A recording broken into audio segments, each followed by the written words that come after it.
and it's November the 27th, 2023. Can y'all believe it? Like, it's almost Christmas. I hope y'all had a great Pink Friday sale, a great Pink weekend sale. I know I did, and I'm just thrilled to be here tonight. Honestly, it's so exciting. If you're bored in your business, go sell something, and it'll pump you back up. It really, really will.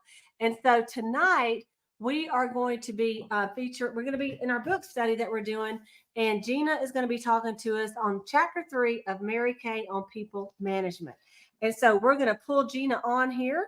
And if y'all, I don't know which book you have, but this whole chapter is on the invisible sign. And it's one of my favorite things that Mary Kay used to say. So I'm going to just have Gina just take it away, girl. Y'all, and I really thought I'm not going to read the whole chapter, but every bit of it is amazing, isn't it? I mean, every word of this chapter is just, well, every word of the book is good. But I just love so much of it. It is so important that we make everybody feel important. I tell that story where she stood in line for all those hours and her feet hurt. And whenever she got up there, that all he was doing was looking around her to see how long that line was lasting. So, I mean, as much as I can remember, probably I've known that story for about 25 years, and I've tried my best to hold somebody's eyes. It doesn't matter if you're sitting in a restaurant. It doesn't matter if you're standing at Sheets waiting to pay for something. If you're having a conversation with somebody, make sure that you hold their eyes. Don't look around when people walk by. It really makes a difference. You making them feel important. She talks about in here that every person is special, and we are. God created us all to be individual, and we are all special. We all have gifts and talents, and we need to make sure that we're appreciating each other. One of my favorite things that she talks about in here is whenever the old boy assumed that she didn't have any money when she rolled up in her old car, but she had a pocket full of cash. Come on. I love that so much. And when she walked, because she was saying, okay, because it was just how the times were. And so she was going to take a walk, kill time for this unconcerned gentleman, this unappreciated gentleman. She was still going to buy that car whenever he told her that he'd be back. She was going to be there. So she really just was taking a walk. She wasn't walking across the street saying, I'll show you. She was just taking a walk. And when she walked into this dealership and this gentleman found out it was her birthday, and he took it upon himself to realize that she too was important and that she was special. And he went and had those roses delivered to her. Y'all, I can't imagine. I would have been like that too. I'd have been like, how much is it? Here you go. I'm buying it. This is what I'm taking.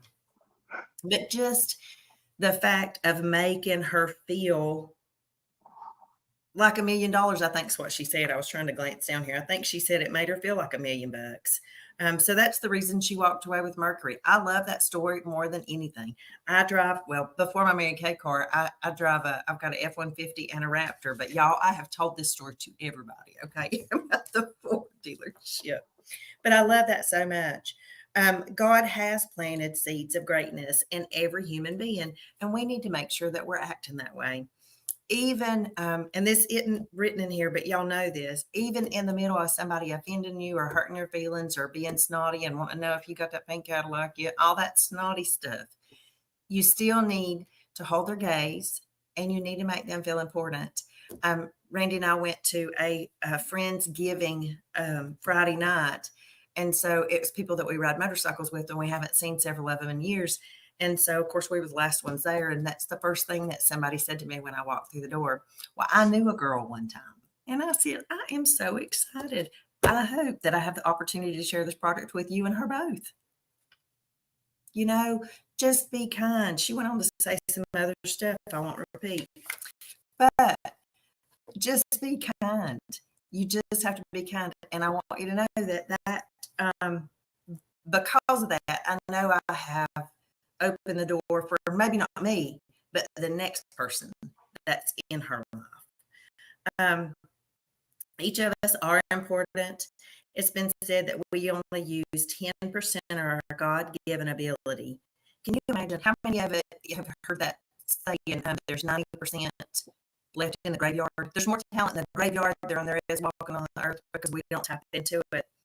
So it's never too late. It doesn't matter what our age is. And I know she's talking about Grandma Moses on page 21, and that she didn't start until what she was 75, I think that's what it says in here. Can you imagine had she realized her God-given talent at an earlier age? However, I just praise God she realized it. And I think it's up to us to help people realize what, um, and I don't know who to give